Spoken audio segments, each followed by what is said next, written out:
Good morning and welcome to Dose of Sunshine. I'm Sami Vecchiolla, your host and local realtor. I'm here to provide you with a dose of positivity and introduce you to one of my friends who has positively impacted my life. Feel free to comment below or ask any questions live while we have him here. Our guest today is Silva. He's a certified master home inspector, and he's one of the most detail-oriented home inspectors I've worked with. He also has a love for Ferrero Rocher, so I always try and buy those every time we meet. And I just am so excited to bring him on. So, Stephen, come on in. Hey, Sami. Good morning. How are you? Good morning. How are you? I'm great. So tell us a little bit about yourself. Well, as you mentioned, I'm a certified master home inspector, owner, and main inspector for Estate Inspection Group, a company that I established back in 2015. Prior to that, I worked all my life in construction. So I grew up working for my family's masonry subcontracting company, then went back to school, got my master's degree from New York University in construction project management, which then led me to working as a construction project manager for high-end residential new construction with a firm based out of Greenwich, Connecticut. And I did that for about 5.5 years before starting my business. So in terms of my experience, I'm definitely coming from a construction background and bringing that expertise and knowledge into my home inspection process, I guess you would say. Professionally, that's pretty much me in a nutshell. Personally, I'm now a father of 3. My wife and I just had our 3rd child, a baby boy, 3 weeks ago yesterday. So, and my 2 older daughters are 5 and 4. So got my hands full is probably an understatement at the moment, but it's just, I wouldn't have it any other way. Honestly, this is just like been one of the happiest. Oddly enough, 2020 is going to end up to be one of the happiest years of my life. So I love that. That's amazing. I think we all need a little bit of refocusing on some positives in this crazy year that we're in the middle of. So for myself personally, just beyond blessed this year. That everyone is healthy and that we welcome the new baby into our family. So, and he's so cute and little squishy thing. So adorable. Very squishy. Congratulations! It's super exciting. Thank you. Tell us, do you have what inspires you most? My inspiration, 1,000%, is my family. They're so everything. Cute. Thank you. Everything that I do is truly with them in mind. And I think that really can be said about all of us. I mean, I don't think anyone, rolls themselves out of bed just for the sake of, hitting a goal. I think everything is done kind of under the baseline of really just doing right by our own tribe, and making our family proud. And for me, that's definitely no different. They are my why. They are my reason why. All of the hard work, the sacrifice, everything, it's truly for them.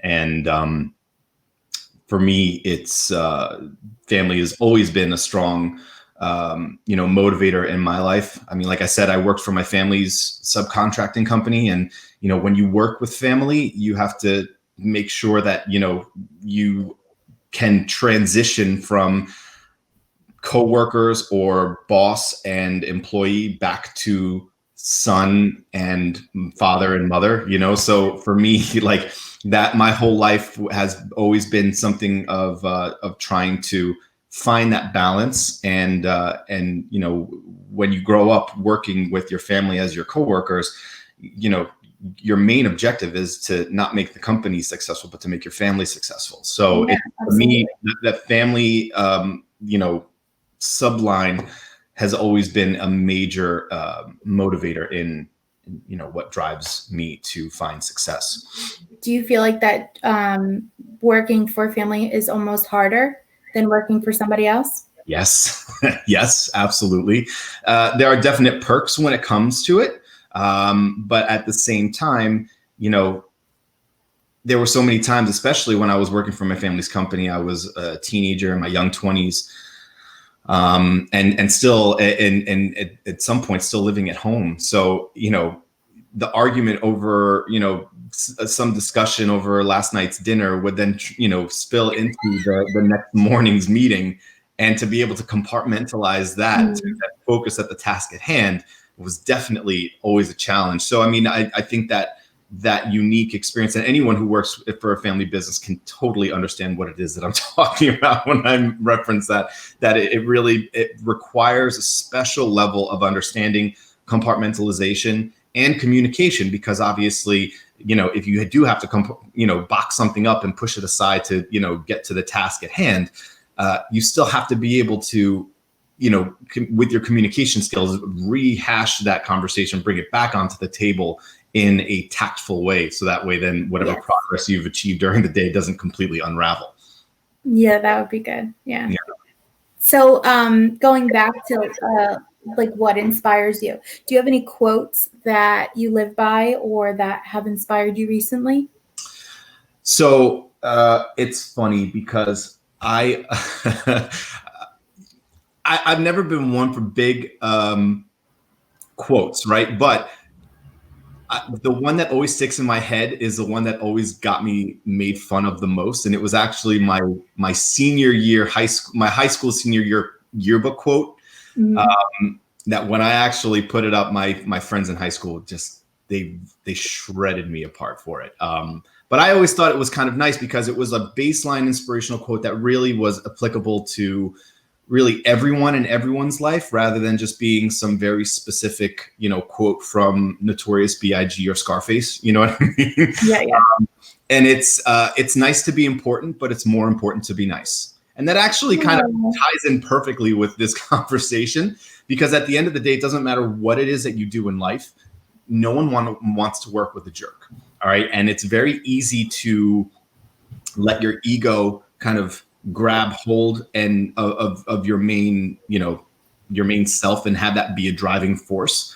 But ultimately, if you take yourself too seriously to the point where, you start changing the way that you treat people, you're not really going to be lauded, very highly for very long. Ultimately, people respect kindness and empathy. While yes, of course, there are certain moments where you need to, kind of put your armor on and head into battle to get certain things achieved. But at the same time, like I said, no one likes to work with a jerk. So it's always been super important for me personally to always interact with people on a platform of just respect and kindness, and really the whole thing of you catch more flies with honey than with vinegar, that's applicable to everything. You're always going to get more out of people if they feel like you're approaching them, non-aggressively, or or just with a sense of mutual respect. People are always going to come closer to that 50-50 line rather than being more guarded and waiting. 100%. And especially in our industry, that's like, that's so ego driven at times that at the end of the day, everyone just you just want to work with people who have the same goals in mind. And especially in the real estate industry, a lot of that really boils down to, not just putting aside that idea of being self-important, but really just realizing that everyone who's showing up, if they have their intentions put in the right place, are showing up to benefit the client and make sure that the client is being well served.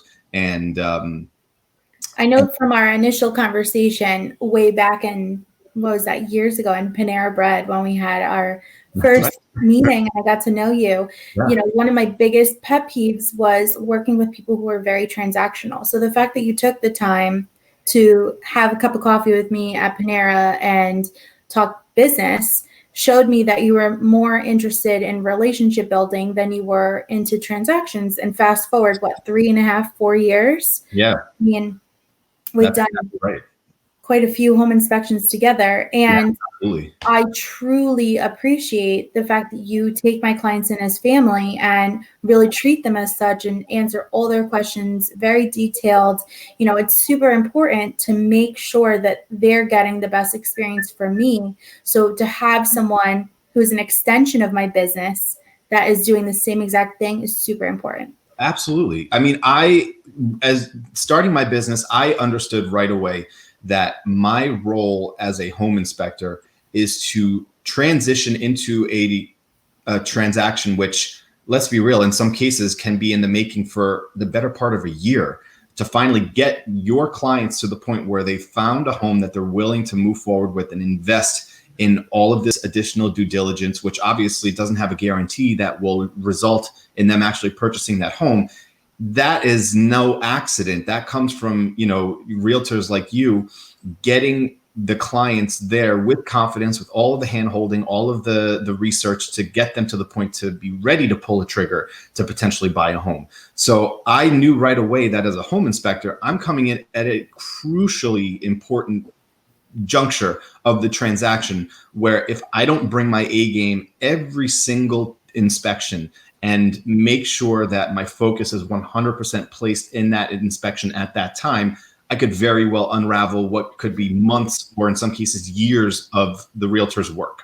And I think that that's why so many of my I won't even call them really colleagues, because I think they're more competitors at that point, because they definitely don't do business the same way as I do. A lot of home inspectors are known as deal killers. And why is that? Because they just come in and, like the bull in China shop approach that they take, are not tactful with understanding their role and their responsibility, and how on pins and needles the emotions of or the pins and needles that the client's emotions are on.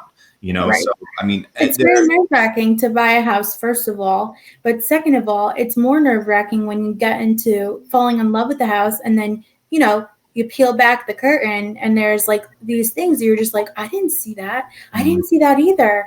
Oh my gosh, how much is that going to cost me? So it changes the emotion drastically. Absolutely. And when you take the approach of explaining things, having them feel confident that yes, this boiler is 26 years old and will most likely be something that you're going to have to replace, it is well maintained. So Right. you have to keep an eye on it. So it's just like really important to have someone that is in your corner fighting for you like you do. You do a great job of that. Thank you. I mean, look, home inspectors are consultants for hire, and ultimately we are the bearers of bad news. It's what we're brought into the transaction to be, to tell you the what's really going on with the house and to identify these quote unquote bad news findings. But there's one way of doing it, of just walking through the house and be like, that's wrong, that's wrong, that's wrong, good luck. Or you can say, okay, we found some things that are definitely in need of replacing or repair. Let's talk about them and explain them in a way that will help you understand where to place your focus first and foremost. Yeah. And realize that no house is perfect. You're always going to be buying a home with an inherent list of things to either repair, maintain, or in some cases replace. And as long as you kind of present that information to the clients in a way that kind of ranks them and helps them understand where their focus should be, all of a sudden this overwhelming amount of information of things found that were wrong with the house are broken down and categorized. And then all of a sudden it's not so much of a hard pill to swallow, but rather just be like, oh, okay, well, if it's just those 2 or 3 things that we really need to focus our attention on, my uncle is an electrician, he'll help us with that. Or my old neighbor was a plumber. My dad, trusts everything that he says. We'll have him come in. And now all of a sudden, instead of taking on the home purchases as a whole, you're kind of compartmentalizing it and turning them into kind of mini challenges to address. And I think that's really what makes the home purchasing process a bit more palpable and easy to digest, especially for these, home buyers, and particularly first-time home buyers, by breaking it down in a way to help them understand what needs to be focused on first and foremost. Truly is where my value as a home inspector, and really any good quality home inspector, should really be aiming to achieve. Yes, and you also do pre-listing inspections, which is super important for sellers who maybe have an older home that they think might have some items that are in the home. It's really important also to get Yeah. an inspection. I mean, it's not as intense as a buyer's home inspection, I would assume, but it gives the sellers an idea of what possibly could come up in a home inspection. Well, I actually approach my pre-listing inspections a bit differently. I actually come in there really inspecting the home as if a potential buyer was by my side, because if a seller comes to me and wants a pre-listing inspection done, I want to lay out basically all of the things that a potential buyer could come at them with. You know what I mean? And Yeah. basically educate them, be like, listen, you can choose to fix everything that I find today or choose to fix nothing.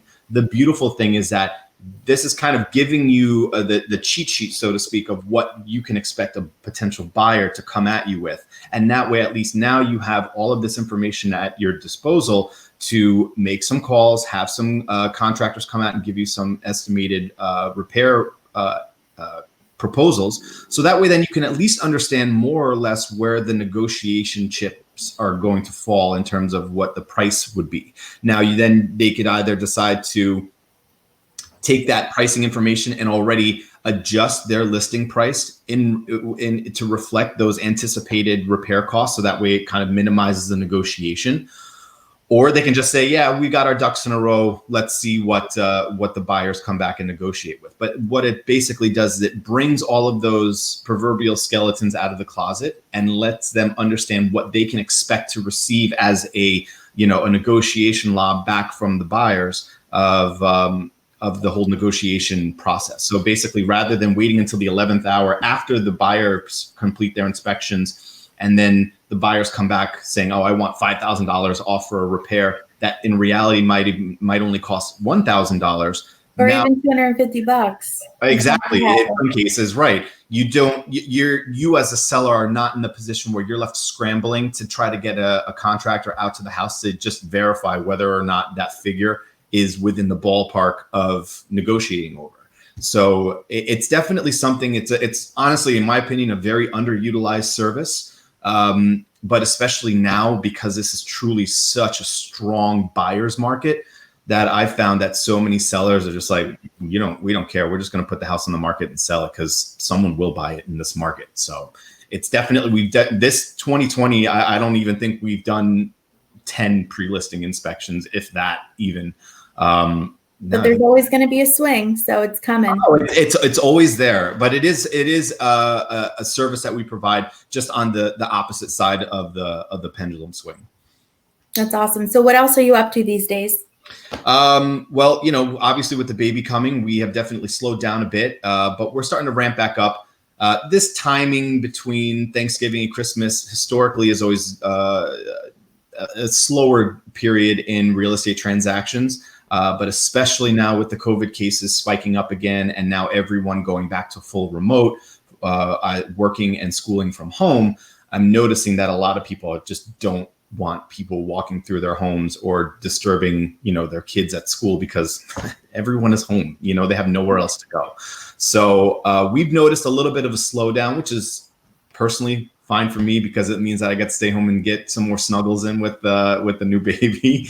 But this year has just been a bananas year in terms of our quantity of work. I mean, we outperformed our highest watershed year already back in September with the volume of work that we did this year. Myself included. I know this year, if all of the deals that are estimated to close will close by the end of the year, which you never know, but all of the ones that I have in the hopper, I will have increased my business 91% this year. 91. Oh my God. That's amazing. Well, I mean, that's no shocker either. You're truly one of the best agents that I have the pleasure of working with.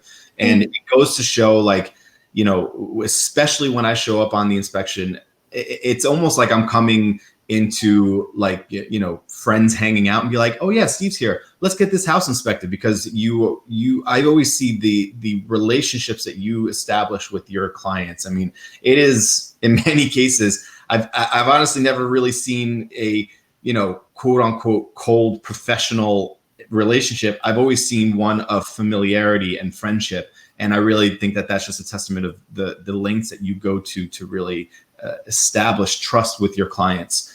Because again, like we were discussing earlier, buying a home is only the biggest financial investment of anyone's life. I know, right? It's scary. And ultimately, not just what we were discussing, no one wants to work with a jerk, but they also want to work with someone that they like. And especially the home buying process of actually visiting homes and showing properties. It is such an emotionally draining process, because as soon as you walk into a house, you may fall in love with it, but then realize that something is wrong, or that someone came in and outbid, your offer, and then you're crash course right back to square one. And you as a realtor, your job is to really not just show them these homes and be their advocate in this process, but to really manage and temper their emotions to figure out how to navigate this, because this is not as linear as going to the store. I really like that shirt. Let's get it in my size. Let's bring it home. It's so much more complex to buy real estate. And that's really where the value of real estate agents come into play, because I've seen it time and time again. The best ones are the ones who not just are friends with their clients, but understand what they're looking for, understand what it is that, their expectations are, what their dream list items are. And in many cases, I mean, even myself personally, the realtor that my wife and I used to buy our first home, he actually found that home on a listing before we even found it, because he had taken us to so many different ones. We would send him, when we were online Zillow hunting, be like, we want to see this house, we want to see that house. So many times he'd be like, you don't want to see that house. I'm not going to waste your time or my time. And I was just like, no, but I kind of want to see that. And then he'd like, fine, we'll go and see it. And then I'd show up, and in some cases wouldn't even get out of the car. I'm like, yeah, I don't want to see this. So, and I've seen you do that too with your clients. Like you know what they want. And that is so hard to do, because this, you can buy so many different types of homes with so many different types of properties, so many different types of neighborhoods and schools and everything. And there's so many sliding factors that you as a real professional really need to be in touch with. And not only what they're saying too that they want, but when they're walking through a house, my little trade secret is to watch body language.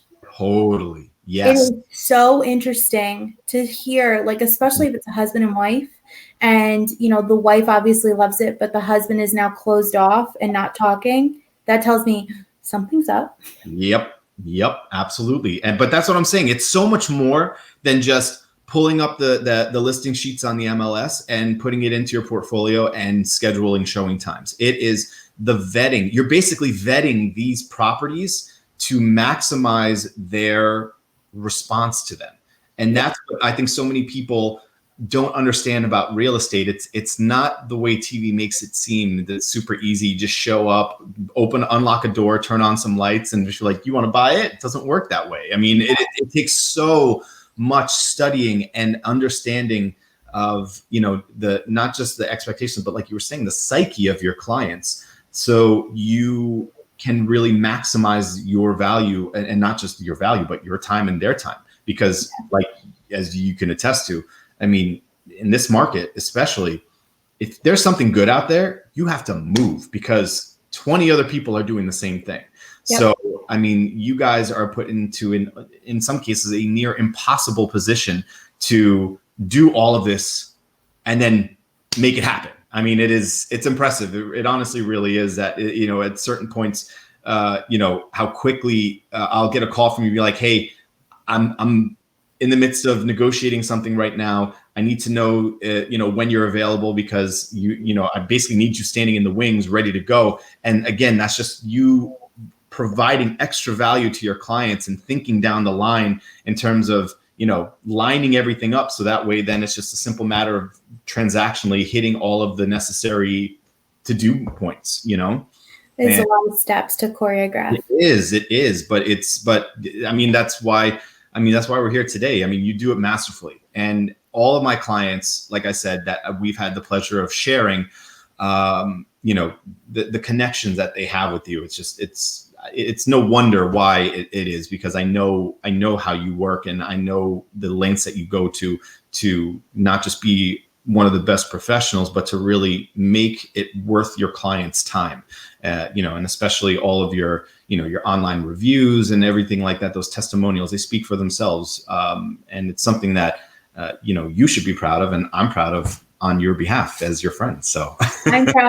I get so proud when I talk to a client that I haven't worked with in like a year or two, and I reach out for whatever reason, and they're like, the best realtor ever is talking to me. Mm-hmm. No, so it's cute. True. It's one of those things that, those relationships that are forged are, like you said, they're not just transactional. This is more, this industry, the ones who really get it and the ones who are really successful are the ones who take the extra time to forge those relationships. So that way, this incredibly complex and in many cases overwhelming transaction really almost becomes seamless. And that's just because you've done your homework, you have networked and know the right people. So that way, then when something needs to get done, your phone calls are responded to and acted upon. And ultimately, these are all strengths that you as a real estate professional provide your client with. And that's why, that's really what helps to differentiate you from the thousands of other realtors, is that you've done the necessary pre-work to have all of those items in line. So that way, if and when the time comes to pull that trigger, you and your clients can do so without hesitation. And that really, in this market, becomes the difference between a successful home purchase or the one that got away. Mm-hmm. Yeah. So how can people connect with you if they wanted to schedule a home inspection or a pre-home inspection? What can they do?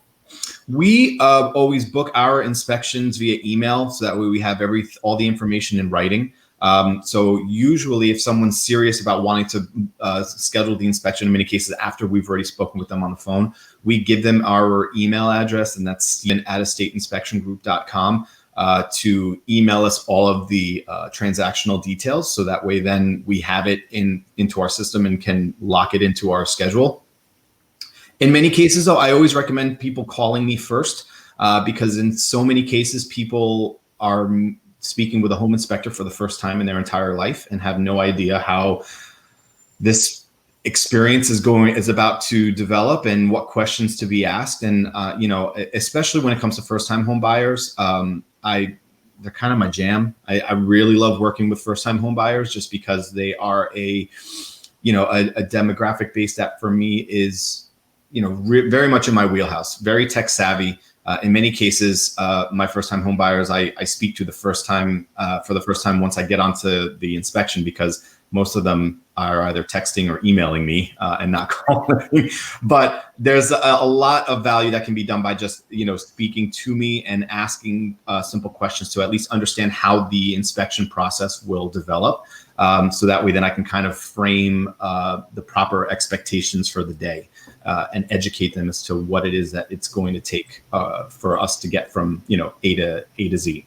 And my phone number is 914-323-8277. I welcome everyone to, if they want to get to know a little bit more about me, we have our website, which is estateinspectiongroup.com. And we're very fortunate to have a very well-populated, social media presence. It's pretty funny, actually. I like your Inspector Steve jokes. Inspector Steve, yeah. We try to keep it a little bit light. So we have 2 Instagram accounts. Our official one is, you can find us at Estate Inspection Group. The other more fun one, which is where we usually post, kind of funny or interesting defects found during an inspection, or just typical, tips or things like that, is Insta Spector Steve. It's a little bit of a tongue twister, but I think that we have a link to it on our main company page. But if you want to read about past clients' experiences with us, we have hundreds of 5-star reviews on Google, on Yelp, and on Facebook. So whichever platform any potential client would be interested in researching, you can easily find us there. That's awesome. Thank you so much for coming out to Dose of Sunshine. You are a ray of sunshine, and I appreciate working with you. You're fabulous, and I don't want to take away any more time from you and your little one. So thank you. Thank you for having me, Sammy. It was always a pleasure. All right. Bye, everybody. Bye.